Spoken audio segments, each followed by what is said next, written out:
Hello there. Today I'm going to explain how Ozempic works and how to get off of it successfully. My name is Luis. I'm a certified health and fitness coach and I have been doing this for 8 years. My main focus are women and I'm just very fascinated by the hormonal system. Now, it's much easier to understand this process if we see the body for what it is, which is a machine that has multiple machines and systems running within it. And all of these systems respond to different signals. That's what hormones do. They send signals to the body to do different things depending on what you're asking of the machine. So if you decide to put the machine in sport mode, systems are going to change to cater to this sport mode. If you put the machine into a rest and recovery mode, hormones are going to signal different processes to shift to cater more to that system. So that's where we start off with and is explaining GLP-1, which is really just a signal. So how does this signal work? Well, different systems in your body consume energy, like I just said. For example, thinking is going to consume about 25% of the total energy. Digestion is going to consume anywhere from 10 to 20%, maybe more, of the total energy. So whether you're eating or not, because these systems are essential and need to be running, the body is going to find a way to get the energy or the fuel to fuel these systems. So whenever the machine is running low on empty, you get a signal from your body, hunger. That's from a hormone called ghrelin. Once you eat enough food, there's another hormone, leptin, that gets triggered to pretty much tell you, it's like your full meter and it says, hey, stop eating, we've had enough. So what does GLP-1 do? This signal pretty much crosses out the signal that you're hungry. So the machine still needs fuel, but it calms the food noise, which is this. So what happens? Well, the body still needs fuel to run all the systems, so it's automatically gonna tap into stored energy, break it down and convert it into fuel that the systems can use. Now, it's gonna pull from three main sources: stored fat, stored muscle, and this is something that I can't really prove conclusively, but I have a feeling this is what's happening and they're not talking about it yet. It's gonna pull from bone. Now, the body, like I said earlier, depending on what you're asking of it, whether it's like sport mode or eco mode, needs different types of fuel. Sport mode is gonna use more glucose. Eco mode is going to use more fat. So let's say that you don't eat, right? You're in a fasted state, so there's no fuel that's coming in from food. And the body needs fuel to store up in the muscle and in the liver just in case it needs to go into sport mode. So it's going to break down fat and it's going to convert it into glucose. So it's going to refill those stores just in case we need to go into sport mode, aka fight or flight, just to keep it simple for this video. So every time you train and do exercise like lifting weights, the main fuel that's used there is glucose. So if you don't eat, then the body's gonna break down existing fat and it's gonna convert it into glucose to store that up. Then you lift again, you use the glucose, the body needs to restore it, it'll break down fat and it'll convert it into glucose. This is pretty much how Ozempic works. So to recap, GLP-1 is a signal that stops letting your body know that you're hungry, but the machine still needs to run, so the body's gonna break down fat, muscle, potentially bone, and it's gonna convert into the fuel that the body can use. That's why you lose weight. That's why people lose body fat, and that's why some people lose muscle. Now that we understand that, now we go into how to shift out of GLP-1 and start some lifestyle habits that we can take with us forever. So like I said, there's 4 things that you can do that are gonna help you transition out of Ozempic or GLP-1s. The first thing is we have to control and lower our insulin. So when you eat carbs or sugars, which are breads, pastas, rice, fruits, vegetables, all of those are sugars to the body.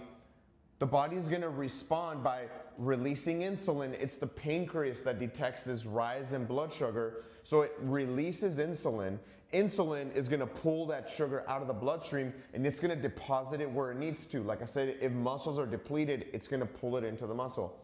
Anything that is extra is going to store it as fat. So we need to lower our insulin. People that eat a lot of sugar have really high insulin. And if they eat too much sugar for too long, the pancreas gets so tired and fatigued of releasing all this insulin that it just stops releasing insulin. That's why people with diabetes have to inject insulin, because the pancreas is so beat up that it's not releasing its own insulin. So how do you control and lower your insulin? Well, there's a few ways. I'm going to show you, in my opinion, the best way to control and lower your insulin. And it's easier than you think, but one of the main ways is to break your fast breakfast with protein and fat. Now, whether you eat breakfast at 7 a.m. or at 12, which is really, that's what that is. It's the first meal that breaks your fast. That first meal of the day cannot have carbs. Why? Because we need to keep your insulin low. So let's say you went to bed at, I don't know, 10 p.m. and you woke up at 6, right? That's 8 hours that you've been fasting. So your body already has started to shift into, we need to start burning existing fat to fuel. But if you eat your breakfast with only protein and fat, you're gonna maintain that state of burning fat because you're not introducing sugar into the system. Carbohydrates are the worst thing you can do for your first meal. If you're crazy athletic, that is a bit of a different topic, but for the most part, most of my clients, which are 35 to 55, 60-year-old busy females, this is not the case. So your first meal, again, cannot have sugar, and that includes fruit. If you do like to have your fruit juices and your fruit and your berries and your oatmeal, have that after the first meal. But for your first meal, I can't stress it enough, protein and fat. So what are examples? Any kind of a meat, eggs, you can have yogurt, cottage cheese, avocado. Anything in this category is protein and fat. This will keep your insulin down, which will keep the drug that stores fat low. The second thing you want to do is to lower another hormone, cortisol, which is your stress hormone.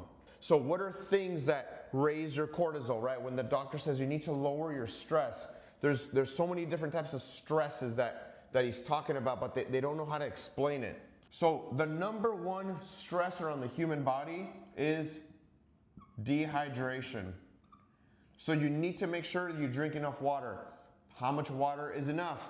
Well, divide your body weight in half, and whatever number you get in ounces. So some of my clients are 150 pounds, divide that by 2, so that's 75 ounces of water daily. That's one thing they can do. Another thing they can do is they can really slow down and chew their meals instead of rushing and just scarfing the food down and not chewing it. Remember how I said that the stomach wastes a lot of energy on digestion? You're gonna stress out that system even more when you're not chewing your food.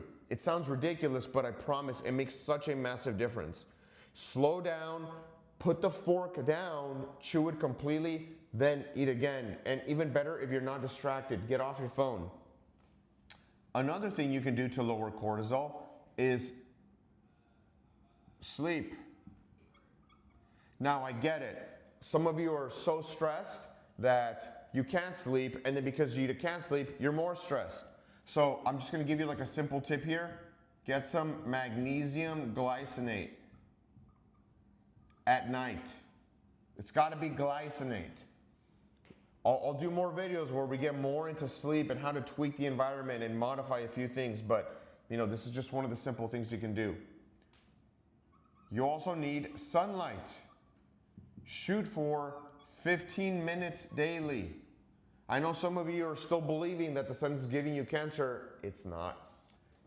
15 minutes daily. Try to expose as much of your body as possible. By the way, your body, when it absorbs UV light, it uses cholesterol and it converts it into vitamin D. So you need cholesterol. These are the big things that you need to lower cortisol. I use this analogy of I call it the stress bucket. And your body can only tolerate so much stress. So let's say you're dehydrated. Let's say you're not sleeping well. Let's say you're not chewing your food. Let's say you're not getting sunlight. Let's say that you have emotional stress. You have financial stress because the economy's in recession and inflation's through the roof. And then a virus comes along, eventually the system overspills. Okay, what's the third thing? I promised 4. You have to do, there is no way around this, you need to do some sort of resistance training. Yes, you have to lift weights. As a woman, you have to brush your teeth. Like, you don't question that. You brush your teeth twice a day for the rest of your life. There's no question about this. You need to add this into your routine. Now, how much do you need to do? You'd be surprised how little you need. 2 to 3 hours a week. Okay? There's 168 hours in your week. Just 2 to 3. On a smart, structured program, if you need to maybe hire a personal trainer so he can show you how to do this, or watch some of my videos, or read my ebook where I explain how to break this down into a simple way of doing it. But you need some sort of resistance training because you need to stimulate muscle growth. Nothing is gonna stimulate, Pilates is not gonna stimulate muscle growth. Paddle is not gonna stimulate muscle growth. Yoga is not gonna stimulate muscle growth. Walking is not gonna stimulate muscle growth. You need to lift weights. Hip thrusts, deadlifts, squats, lunges, some pushing, some pulling, and some core. Which leads us to the 4th piece. You gotta eat more protein. Now, this is what's tricky about GLP-1 because it calms the food noise. You're not gonna crave food, and that food includes protein. Now, as you start to lift, the body will ask you for more protein. I have clients that literally tell me, Luis, my body's craving red meat. It is craving meat. This is crazy. I didn't know that the craving could be so specific towards meat. When you allow your body to send you the right signals, you'd be surprised how clear signaling and the talking is with your body. So as you do more resistance training and you stimulate the muscle, it's gonna trigger a need for more protein. Well, how much protein do I eat, Luis? For starters, try to get over 100 grams. Even like one of my clients that weighs about 115 pounds, she's maybe 5'5", 5'4", she eats about 113 grams. The normal rule of thumb was 1 gram per pound of ideal body weight. Personally, I think that's too much. But for women, I think shooting for this, starting here, is a good starting place. So to recap, GLP-1 and Ozempic stops your body from feeling hungry, but the machine still needs fuel, so it's gonna break down existing muscle, existing fat, and hopefully not existing bone to create the energy to feed those systems. If you are gonna get off of the drug, you need to have good lifestyle habits that you can sustain for a long time. So what are the 4 big things you need? You need to not eat carbs for breakfast so that you can keep your insulin down. And by breakfast, I mean the first meal of the day, the meal that breaks the fast. So lower insulin. You need to lower cortisol, because guess what? I totally missed this.